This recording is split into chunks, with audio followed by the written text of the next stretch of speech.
Now, look, tell me about the Creakers, because this is the bin man connection, isn't it? Yes. The new book.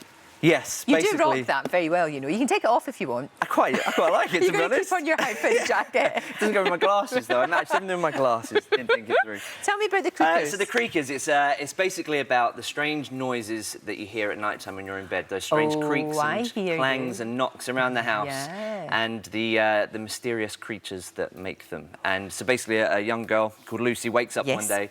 And her parents have gone missing, and she looked all around the house and they're not there, and she eventually steps outside, they're not there, and then another kid looks outside, and then another one, they all realise that all the grown-ups have disappeared and the kids are left alone, which is great initially, they all love it. There's this kind of mass Home Alone effect as they run riot and cause chaos, as kids would, which is kind of my fantasy of what I would have done when I was a kid. But Lucy wants to find out what's gone on, and could it be something to do with these strange... With the Creakers? And where's the bin connection? So the Creakers love everything disgusting.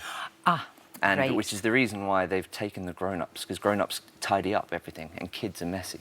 Oh, I see. And so they come up and they collect all of the disgusting, your leftovers, your toenails that you leave on the floor after you cut your toenails. They like that? Yeah, that's what Creakers love that. They do? And they love bin lorries then? They do. Well, her dad is a bin man. Right. And so that's why they target. That's the connection. That's why they target her house.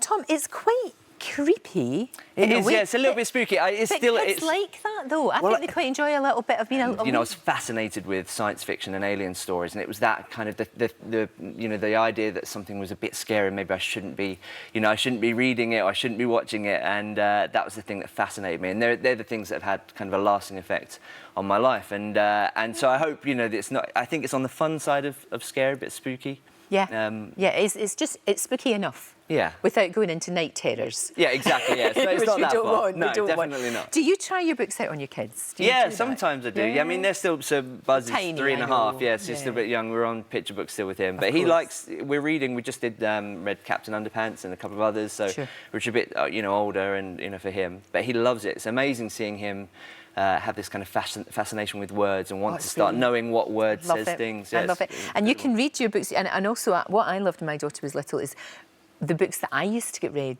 when I was a kid, my old books, doing that and you're right, seeing their passion and their enthusiasm. Yeah, it's amazing. Yeah, totally. Wonderful. I try and show them all the books that I loved and was obsessed with when I was a kid. I know it's but they tell me what they want to read. It doesn't matter what I try and read to them. They'll let me know if they don't. That's the great thing about writing for kids is that of course they don't lie. No filter. No, they're brutally They will honest. say this is I don't like this, or I'm bored. Well, you see that they're bored, but luckily that hasn't happened. No, it hasn't happened not to you. Now, what's the Piers Morgan connection in this book?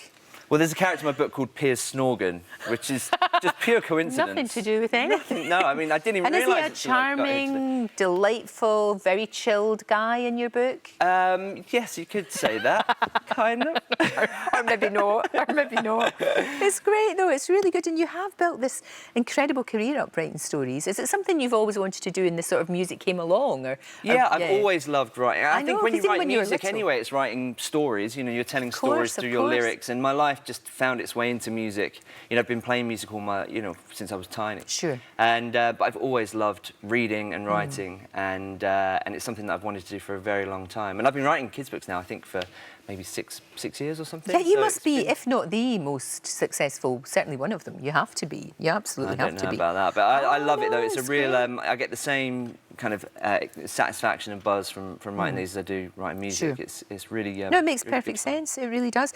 Now, the Christmasaurus that you wrote, that's going out. That's because it's had a life of its own up beyond the book. Yeah, it's been an amazing journey. So that came out a year ago now, it's on the Hammersmith Apollo this Christmas. Right.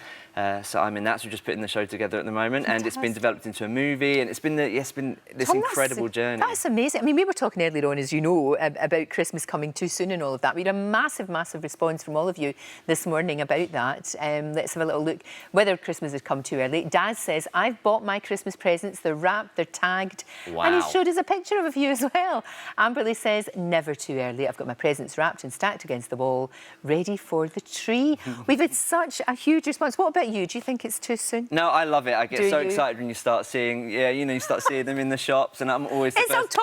I know, but when as soon as the advent calendars come in, my mum always Christmas buys us advent calendars really, really early. Yeah. I love it. I just grew up with it, and especially having like Christmas, Christmas show and a Christmas book. I just live in kind of eternal Christmas Wonderland. now. Yeah, basically. And with having little ones, because it's about them. It's about when Santa comes and you have to leave. Oh, it's so exciting. Do you leave a big giant glass of whiskey for Santa, or is that just me? I thought you liked milk. No, he likes whiskey. Oh, does he? Oh, he really does. All right, okay. Then. And obviously you have to give Rudolph a carrot. A carrot, yeah, that's and right. you have to have a mince pie for Santa as well. Of course, absolutely. So that you can do that and then toddle off. Right, well, I'll get the He must be whiskey very merry. He must be very merry, Santa.